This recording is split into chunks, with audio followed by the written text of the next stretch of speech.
Chapter 3, Lowood. Lowood is the only school in the south of Van Diemen's Island where Frank and Minnow live. After this chapter, you can see a map drawn by Minnow and Frank, or look on DianeCaney.com.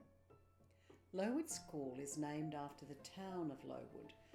In a very famous book called Jane Eyre, the name of the school is Lowood, and it's not a very happy school, which also has quite a few orphans as students. No one quite knows who gave the town of Lowood on Van Diemen's Island such a dismal name, but people suspect it was Ilac's great-great-grandmother, who was the first mayor of the town. Apparently she was a most dismal woman, so it makes sense that she'd want her town to have such a drab and sad name. After the Swabs meeting and their delicious breakfast, Frank and Minnow were feeling bold. They marched off to school around the coastal track by the sea. The sun made Frank's blonde hair look like a halo. Minnow had hers in two Princess Leia buns. Star Wars was one of her favourite movies. When they got to school, Frank and Minnow waited near the old rusty gates through which the orphans always entered the school grounds. Hidden behind a hedge, they could see Otto and Miles walking slowly at the back of the trail of orphans who were led by the nasty house mother, Bricko. "Psst," hissed Frank. "Psst." Otto looked towards the sound of Frank's voice, where Minnow was waving a small pirate flag in between the branches of the hedge. Otto nudged Miles, and the twins slipped in between two trees to join Minnow and Frank. "What's going on?" whispered Otto. "Who are you?" "I'm Frank, and this is my cousin Minnow," said Frank in a quiet voice. "I'm Otto," whispered Otto, "and this is Miles." "Pleased to meet you," said Minnow in a hushed tone. "What's up?" asked Miles. "We can't stay long or we'll be dead meat." "We're angry about what happened yesterday," whispered Frank, "in cooking." "Yes," said Minnow, her blue-green eyes flashing. "We want to stand up for you, but we need your permission first." Miles sighed. "Oh, thanks," he said, "but you know it'll only make things worse." "Much worse," agreed Otto with a groan. "Last night Bricko was awful, and it was all because of our poaching gaff. She teased us relentlessly and then refused to give us anything to eat because we're clearly poachers and thieves."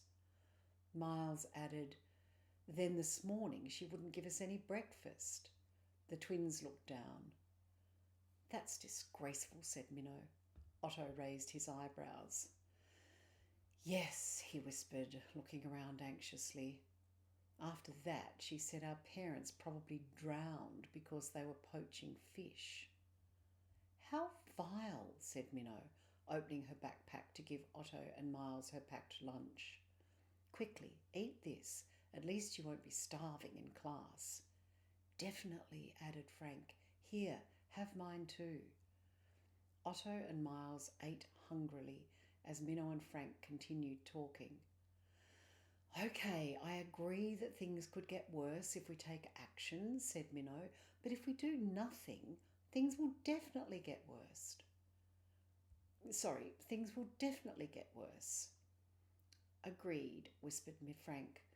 "We have a secret club. It's called the Secret Wizards Against Bullying Society." "Or Swabs," added Minnow. "And we've never before let anyone join us, so it's a big honour to be invited. Together we can fight against the Eye of Mordor and Filthy." "Filthy," mumbled Miles, his mouth full of food. "Ilac's husband, worst teacher ever, Filbert Thieve," said Minnow. Filthy, get it? Miles nodded with a grin. "Suits him," said Frank, raising one eyebrow. "And Ilac is the Eye of Mordor," added Minnow, "or the Eye for short." "Sounds about right," mumbled Otto. "So are you in?" asked Minnow. The twins looked interested.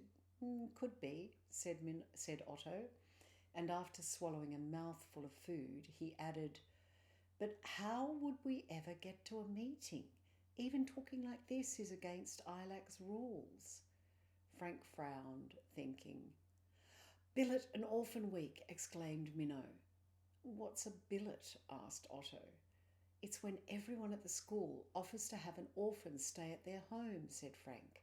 "It starts on Monday," added Minnow, "and we can invite both of you to stay at the church where I live.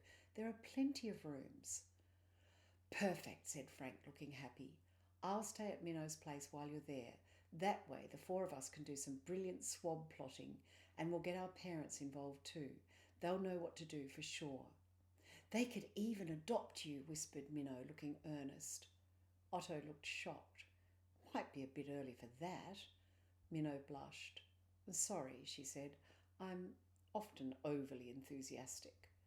"No, it's not that," replied Miles. "It's just that we're not sure that our parents are even dead." "Really?" asked Frank.